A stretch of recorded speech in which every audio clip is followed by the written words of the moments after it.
За юуны өмнө өнөөдөр Арц намын шинжлэлийн ажлын хүрээнд Арц намын дэргэдэх байгууллагуудын удирдлага шинжлэгдэх солигдох үйл ажиллагаа үргэлжлэж явагдаж байна. За энэ онд залуучуудын байгууллага маань тэргүүнээ сонгож залуучуудын удирдлах ерөнхий дэвшил сонгох сонгуул бол улс орон даяар явсан. Амжилттай болж залуучуудынхаа ерөнхий дэвшилийг сонгож ажилд оруулсан байгаа. За мөн намын дэргэдэх байгууллага Арцын эмэгтэйчүүдийн холбоо маань яг энэ шинжтэй ажлын хүрээнд мөн холбооныхоо шинэ удирдлагыг сонгох энэ сонгуулийг бол улс орон даяар өрнүүлэхээр ажил эхлээд байна. Тэр нь эмэгтэйчүүдийн байгууллага маань өөрөө улс оронд тэр дотор намын дотоод үйл амьдралд маш чухал үүрэг гүйцэтгэдэг байгууллага. Өнөөдөр манай нийт гишүүдийн бараг 50% нь эмэгтэй гишүүдээс бүрдэж байна.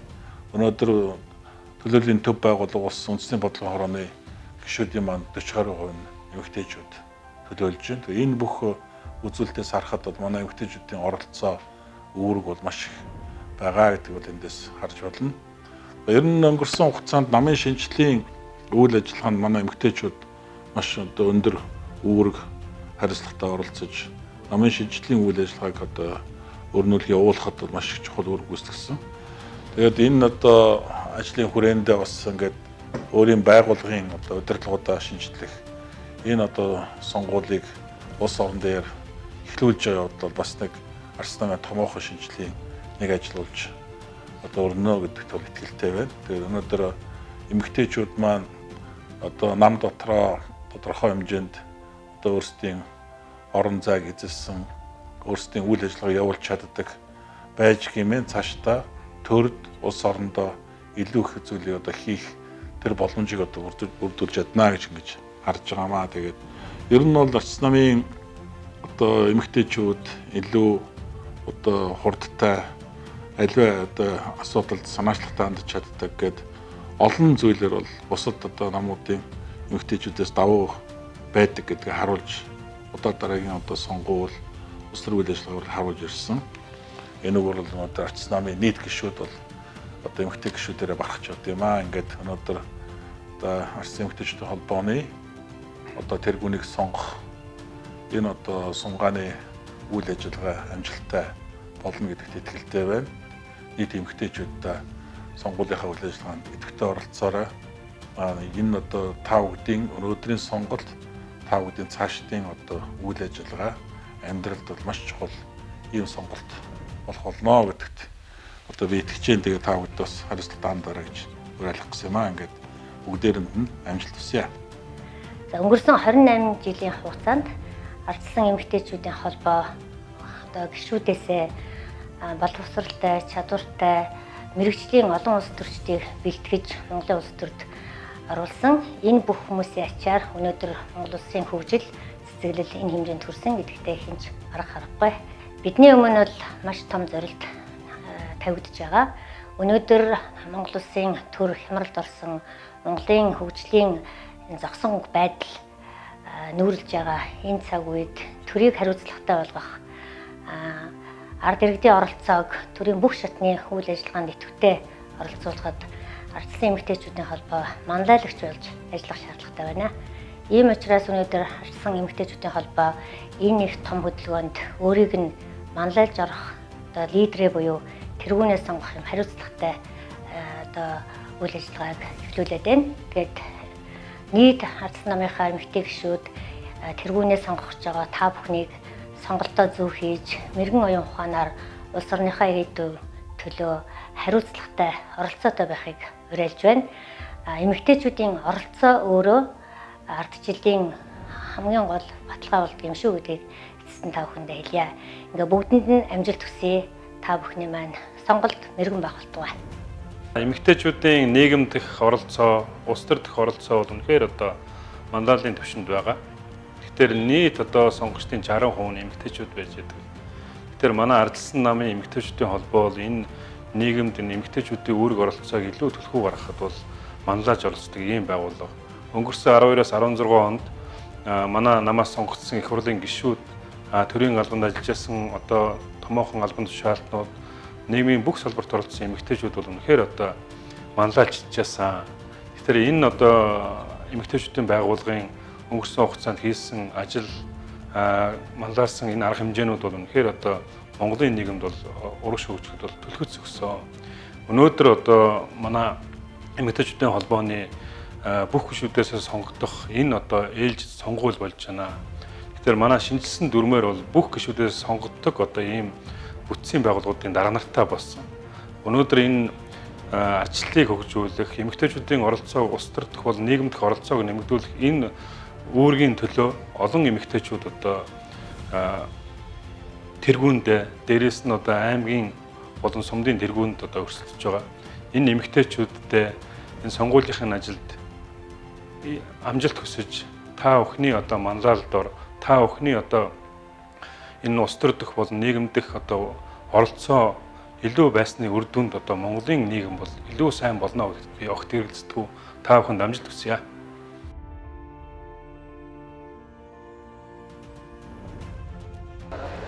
За ардчилсан эмэгтэйчүүд бол дор бүрнээ их хүчтэй хүмүүс байдаг.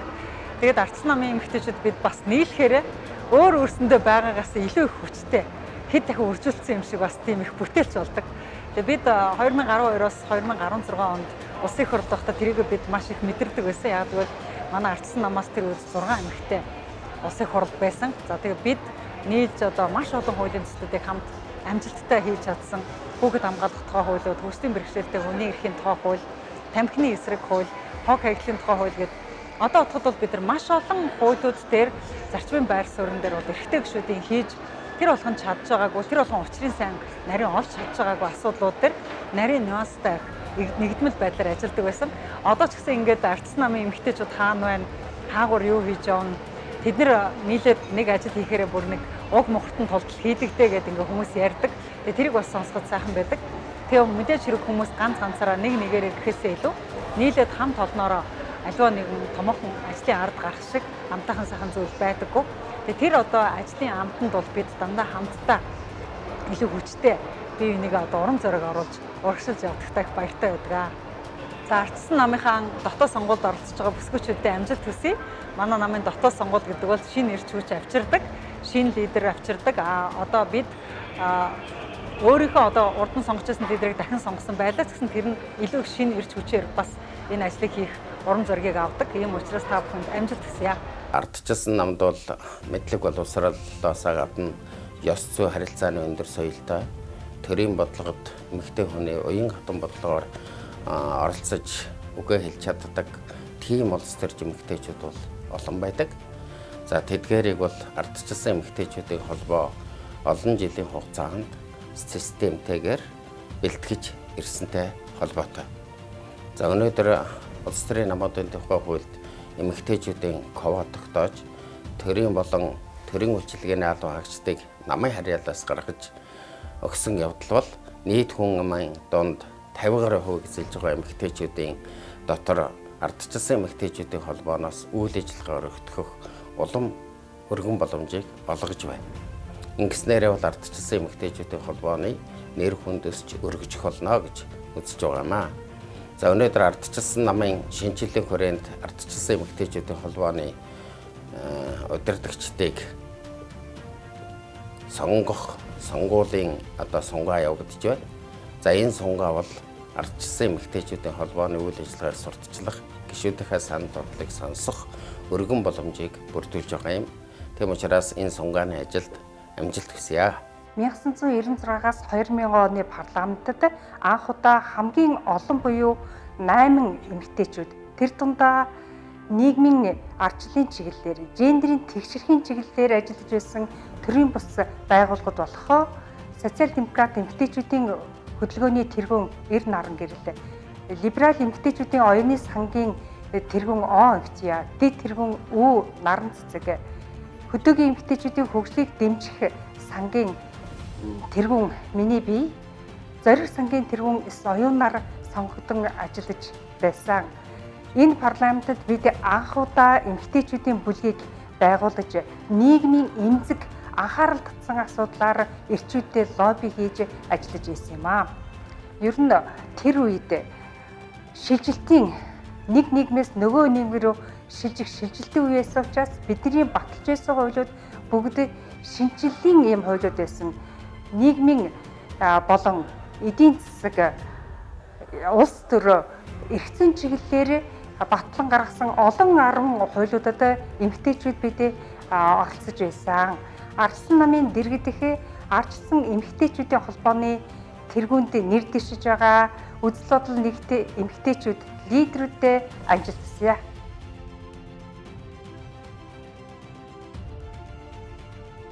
За ер нь Монголын нийгэмд ардчилсан хувьсгалын эхлэхээс эхлүүлээд манай Монголын эмэгтэйчүүд тэр тусмаа ардчилсан үзэлтэй эмэгтэйчүүд бол манлайлаж ингэж оролцож ирсэн. Тухайлбал одоо 90 оны ардчилсан хувьсгалын үйл хэрэгт одоо жишээ нь Хөсгөл аймагт миний бие бас хэдэн эмэгтэйчүүдийн хамт одоо ардчилсан хувьсгалын одоо үйл хэрэгт оролцож тухайн үед нэрлэжсэн Хөсгөлийн хүнд өдрүүд гэж улс төрийн өсгөлөнд одоо 9 хоног бас оролцож байлаа. За тэнд юуг бид нар гол нь ярьжсэн бэ гэхээр зэрэг бид ирээдүйн сайн сайхан амьдралын төлөө бид нар амь насаараа дэнчин тавьж байна гэдэг ийм лозунтай. Тэгээ тэр тухайн үед бол ардчил гэж юу юм гэж бид нар ойлгохдоо бол хүний эрх чөлөө, шударга ёс, хууль дээдлэх зарчим, хариуцлагатай байх, чөлөөт зах зээл, хувь хүмүүс одоо хөрөнгөтэй мөнгөтэй байх, чөлөөтэй хөдөлмөр эрхлэж болдгийм байна гэсэн нэг ийм тухайн үед бол тийм үзэл бодлоо одоо шингээд энэ нийгмийг одоо байгуулчих юм бол ирээдүйн хойчим нь одоо энэ шаахан шударга нийгэмд энэ өөрийнхоороо хүний эрх чөлөөгөө дээдлсэн энэ нийгэмд амьдрах юм байна гэж ингэж бид нар бол тухайн үед тэр олон сайхан одоо охид хөвгүүд бол тэгж тэмцэж байлаа. Тэгээ тэр цагаас эхлээд ер нь энэ манай ардчилсан одоо үзэлтэй эмэгтэйчүүд шийдвэр гаргах төвшөнд улсын хурл болон бусад одоо засгийн газар, орон нутгийн одоо ердийн хурлын төлөөлөгч, орон нутгийн одоо сумын засаг даргаас ахуулаад энэ албан тушаалд очихдоо бол үнэхээр дандаа манлайлаж тэргүүнд нь ингэж шудраг ажиллаж ирсэн юм байдаг. За ардчилсан эмэгтэйчүүдийн одоо сунгаа зарлагдж байна. За энэ бол ардчилсан намын шинжиллийн үргэлжлэл гэж ингэж ойлгож байгаа. За тэгээд энэ ардчилсан намын одоо орон нутгийн сонгуульд бүгдэнд нь нэр дэвшиж байгаа энэ манлайлагч эмэгтэйчүүдтэй бүгдэнд нь амжилт хүсье. Аливаа улс орны хөгжил дэвшилтэй тухайн улс орон дахь эмэгтэйчүүдийн манлайлал шууд холбоотой байдаг. Бид Скандинавийн орнуудын жишээнээс үнийг харж болно. Төв Азидан хамгийн эхэлж ардчлалын тугийг мандуулсан манай улс ч гэсэн бас өнөөдөр Монгол дахь эмэгтэйчүүдийн манлайллыг шинэ хуудас нээж авч явах цаг болсон. Тэм ч учраас ардчилсан нам нийгэмдээ манлайлагч байж улс төрийн төлөвлөсөн доктортой институт байхын тулд эмэгтэйчүүдийн манлайлал дээр маш том ач холбогдол өгч байгаа. Энэ ач холбогдлын түүчээр өнөөдрийн өрнөж байгаа ардчилсан эмэгтэйчүүдийн холбооны ерөнхийлөгчийн сунгаа гэж харж байгаамаа.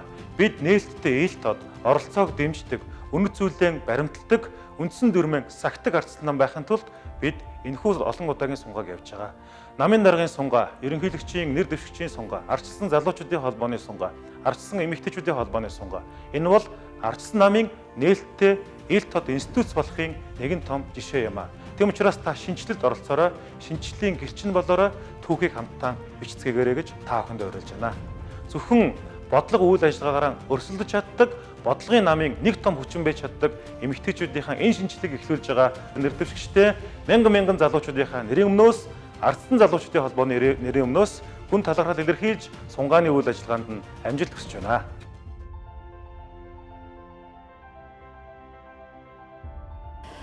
Манай эмэгтэйчүүдийн чанарын асуудал нь чухамгүй тэдний эзэмссэн боловсрал, туулсан турш амьдрал, хүнтэй ажиллах арга барил, тасралтгүй хөгжих зарчмынхын байр суурьтай нэг толботой.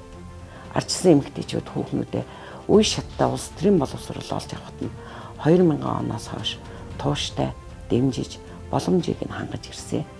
Одоо ч 20 гаруй эмэгтэйчүүд Америкийн нэгдсэн улсад өөрчлөлтийн төлөө нийгмийг чиглүүлэх эмэгтэйчүүдийн санаачлаг гэсэн сургалтанд явах гэж байна.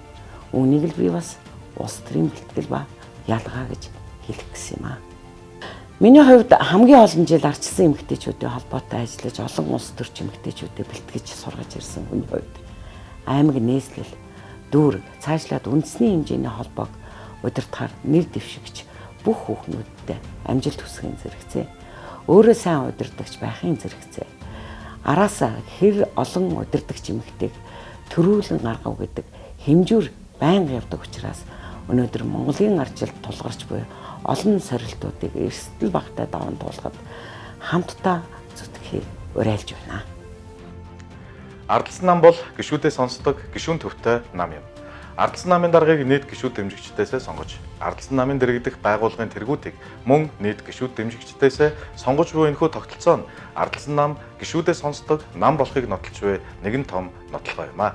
Ардчилсан эмэгтэйчүүдийн холбоо нь ёс зүйтэй, чин хүсэл эрмэлзэлтэй, сэтгэлтэй, ардчилсан үзэлтэй манлайлагч эмэгтэйчүүдийн нэгдэл байгууллага юм а. Ардчилсан эмэгтэйчүүд өнгөрсөн хугацаанд хүүхэд залуучуудын эрхийг хамгаалах чиглэлээр олон хууль, төсөл хөтөлбөрүүдийг санаачлан хэрэгжүүлсэн байдаг. Өнөөдөр тэдгээр санаачлан хэрэгжүүлсэн төсөл хөтөлбөрүүдийн үр дүн бодитоор хэрэгжиж олон олноор тоологдох хүүхэд эмэгтэйчүүдийн эрх ашиг хамгаалагдсаар байна.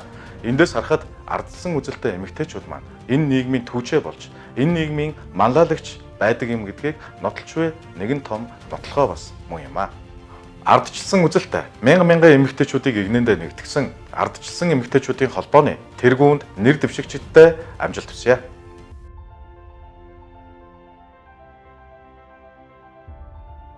Ардчлал бол дэлхийн төдийгүй Монголын нийгэмд ч гэсэн эмэгтэйчүүдийн эрхийг хамгийн баталгаатай гаргаж өгсөн энэ зүйл эрхэм зүйлээ гэж би боддог.